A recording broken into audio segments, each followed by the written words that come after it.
Olá, vamos começar o curso de Auditoria Governamental para o concurso do ISS São Luís, concurso de auditor fiscal, fiscal do ISS de São Luís do Maranhão.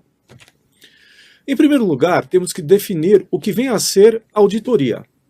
Auditoria é o exame independente e objetivo de uma situação ou condição, em confronto com um critério ou um padrão pré-estabelecido, para que se possa opinar ou comentar a respeito para um destinatário pré-determinado. Então, auditoria é um exame independente, ou seja, auditoria requer independência. Tá? Independência em relação ao próprio órgão em que o profissional trabalha, para que ele produza informações isentas, transparentes, de acordo com a realidade, e de forma objetiva, de uma situação ou condição, em confronto com um critério ou um padrão pré-estabelecido, que é o padrão de conformidade, é o compliance. E esse padrão geralmente está pré-estabelecido em função de uma lei, de um decreto, de algum padrão legal de verificação de informações. Principalmente levando em consideração órgãos de controle interno e de controle externo. Controle interno, a Controladoria Geral Municipal, por exemplo.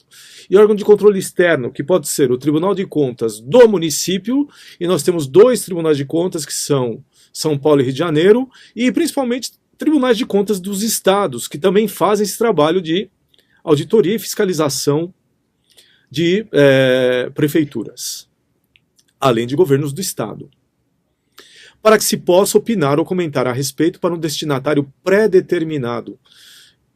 Vamos abordar o conceito de accountability, que quer dizer responsividade, ou seja, a sociedade deve saber como está a situação de uma municipalidade, de uma capital, por exemplo, como é São Luís.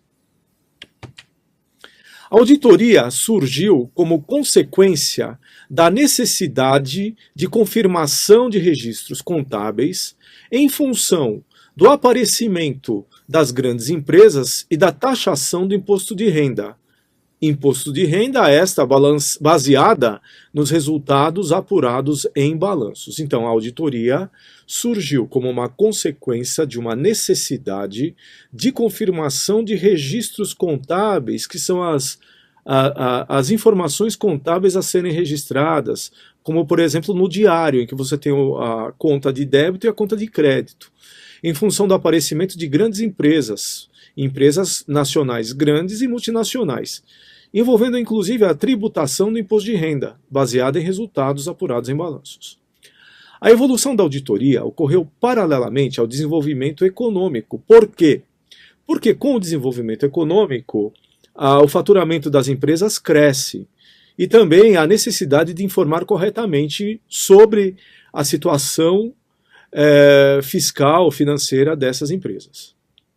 E então a evolução da auditoria ocorreu paralelamente ao desenvolvimento econômico e ao surgimento das grandes empresas formadas por capitais de muitas pessoas, que são os stakeholders, denominados principalmente acionistas, ou também partes interessadas, como os clientes, fornecedores, o fisco e etc., que tem na confirmação dos registros contábeis uma garantia de proteção ao seu patrimônio.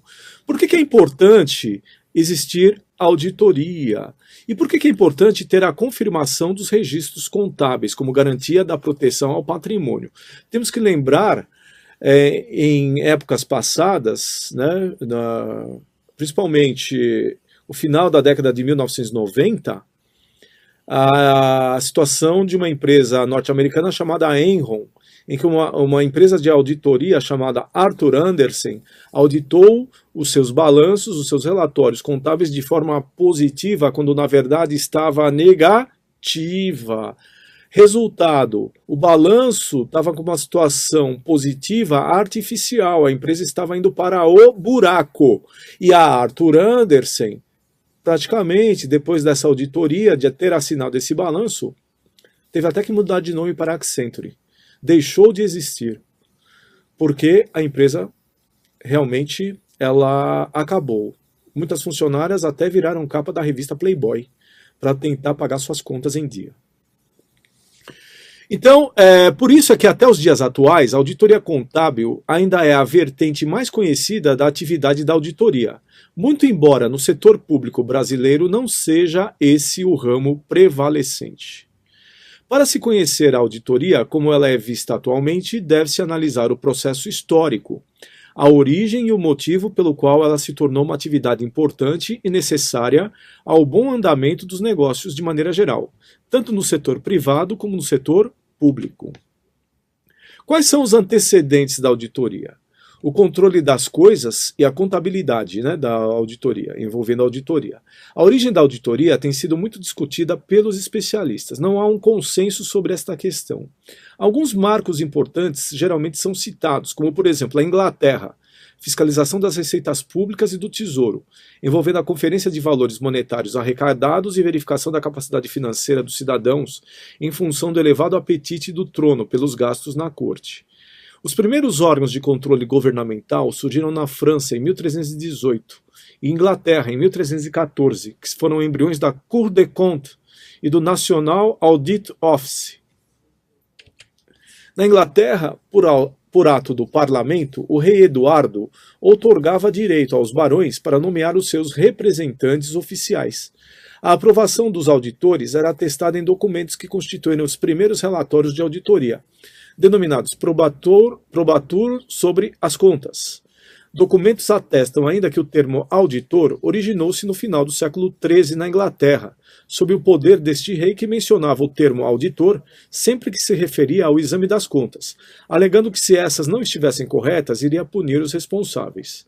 Imperadores romanos nomeavam altos funcionários que eram incumbidos de supervisionar todas as operações financeiras dos administradores provinciais e lhes prestar contas verbalmente. Talvez daí tenha surgido a palavra auditoria, que tem origem no latim audire, e significa ouvir, segundo Crepaldi. Na França, os barões realizavam a leitura pública das contas de seus domínios, na presença de funcionários designados pela coroa.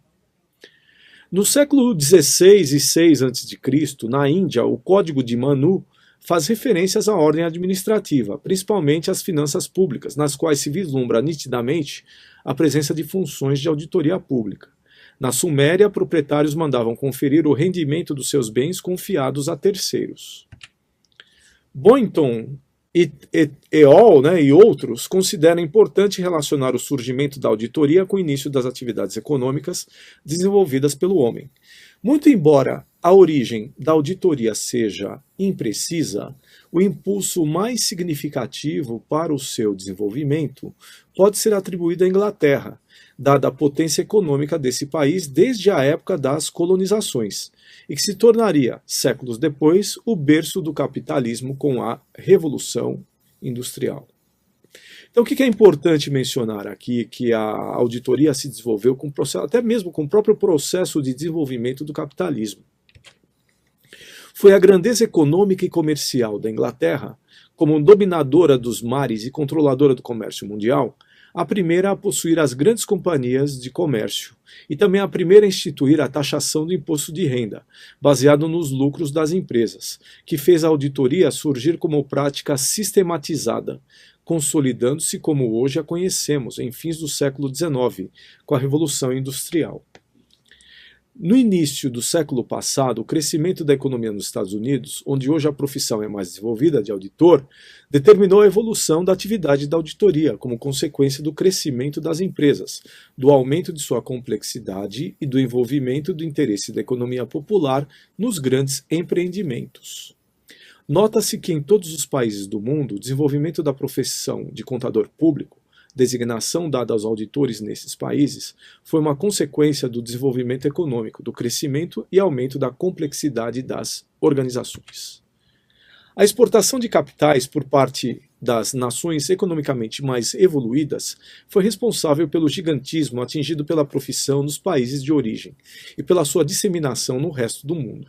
De fato, ao criarem subsidiárias no exterior, as grandes empresas mandavam também seus auditores para que esses fiscalizassem a correta aplicação dos recursos, a apuração dos lucros e o retorno dos capitais investidos. Essa situação propiciou a abertura de filiais de firmas de auditoria nos países importadores de capital. Tais auditores, por sua vez, utilizando os elementos locais, concorreram decisivamente para a criação e desenvolvimento da profissão, com as características do chamado contador público nos países onde se estabeleceram. Como se pôde observar, a auditoria e sua evolução estão indissociavelmente ligadas ao controle das riquezas, à expansão dos mercados, ao acúmulo de capitais e ao desenvolvimento econômico dos países. O crescimento econômico e do capital, o aumento da complexidade dos negócios e o distanciamento entre o proprietário e o gestor do patrimônio influenciaram decisivamente o surgimento da função de auditoria e o seu desenvolvimento. A auditoria no contexto da teoria da agência. A análise do processo histórico, da origem e do motivo pelo qual a auditoria se tornou uma importante e necessária atividade ao proprietário, que delega um patrimônio à gestão de um terceiro, conforme vimos anteriormente, permite-nos obter uma melhor compreensão sobre o conceito e o papel da auditoria a partir da teoria da agência. Segundo a teoria da agência, os conflitos de agência aparecem quando o bem-estar de uma parte, o proprietário, denominada principal, depende das decisões tomadas por outra, responsável pela gestão do patrimônio do principal, denominada agente. Então temos o principal, que é o proprietário, que ele passa recursos ao agente. O agente é o gestor do patrimônio do principal, que tem uma prestação de contas, deve uma prestação de contas ao proprietário. Embora o agente deva tomar decisões em benefício do principal, muitas vezes ocorrem situações em que os interesses dos dois são conflitantes, dando margem a um comportamento oportunista por parte do agente. Entenda como quiser. Entenda esse comportamento oportunista como querer levar vantagem, querer roubar o principal, querer aplicar um golpe no principal. Entenda da melhor forma possível. Nota-se que em todos os países do mundo, o desenvolvimento da profissão de contador público, designação dada aos auditores nesses países, foi uma consequência do desenvolvimento econômico, do crescimento e aumento da complexidade das organizações. A auditoria, um mecanismo do principal, atua como limitador das ações do agente, que por saber estar sendo monitorado, terá reduzida a sua tendência de contrariar os interesses do principal, que é aquele lá, daquele é o principal. Por ser um instrumento essencial para o monitoramento das ações do agente pelo principal, a auditoria terá que pautar a sua atuação calcando-se em princípios éticos rigorosos, mantendo a sua independência e avaliando os fatos com objetividade, de modo a conduzir a julgamentos imparciais e precisos. Pois não apenas o principal, mas o público em geral e as entidades auditadas esperam que a conduta e o enfoque da auditoria sejam irretocáveis, não suscitem suspeitas e sejam dignos de respeito e de confiança. O paradigma atual da auditoria e o novo perfil do auditor. Antes de chegar ao estágio atual, a prática de auditoria focou-se em duas abordagens que, mesmo não tendo deixado de existir, não são mais a sua abordagem principal. No primeiro estágio, a preocupação centrava-se na conferência de informações prestadas e na confirmação da existência dos bens e valores demonstrados. No segundo, o foco passou a ser a identificação de irregularidades e fraudes. Então, primeiramente, nós tínhamos o quê? Estágios de evolução da auditoria, de abordagens, sendo que havia duas abordagens principais, sendo que a primeira abordagem, o primeiro estágio, tinha por preocupação centrar-se na conferência de informações prestadas e na confirmação da existência de bens e valores demonstrados. No segundo estágio, o foco passou a ser a identificação de irregularidades e de fraudes. O segundo aspecto, voltando aqui a esse slide, é que a parte específica de auditoria em termos de fiscalização, foi abrangida mais pelo segundo foco. Acontecimentos recentes no mundo corporativo provocaram um salto evolutivo na atividade de auditoria, bem como nas práticas contábeis, movimento esse ainda não totalmente consolidado, mas em fase de desenvolvimento ao redor do mundo. São marcos desse salto evolutivo: primeiro, os modelos COSO 1 e COSO 2. COSO 1, 1992. COSO 2, 2004. em reação às ocorrências de fraudes em relatórios financeiros e contábeis. O segundo modelo é a famosa Lei Sarbanes-Oxley, SOX, de 2002, promulgada nos Estados Unidos em contexto de diversos escândalos corporativos, entre os quais citamos o da Enron, com o intuito de restabelecer a confiança da sociedade nas empresas de capital aberto. É considerada uma das mais rigorosas regulamentações a tratar de controles internos, elaboração de relatórios financeiros e divulgações. O outro é a mudança do conceito de auditoria interna pelo Instituto, denominado Instituto dos Auditores Internos. Leva em consideração que a auditoria é uma atividade independente e objetiva que presta serviços de avaliação e de consultoria. E tem como objetivo adicionar valor e melhorar as operações de uma organização. A auditoria auxilia a organização a alcançar seus objetivos mediante uma abordagem sistemática e disciplinada para avaliação e melhoria da eficácia dos processos de gerenciamento de risco, controle e governança corporativa. Então, essa governança corporativa é um conceito muito importante, pois leva em consideração gerir bem uma organização, pois ela presta contas aos seus stakeholders, que são os acionistas, os clientes, os colaboradores, os fornecedores, o fisco, o governo de um modo geral e por aí vai. A reformulação das práticas contábeis internacionais, chamadas de IASB, a revisão das normas de auditoria, IFAC, as recomendações da INTOSAI para a adoção de padrões e estruturas de controle interno calcados no gerenciamento de riscos em modelos de governança corporativa.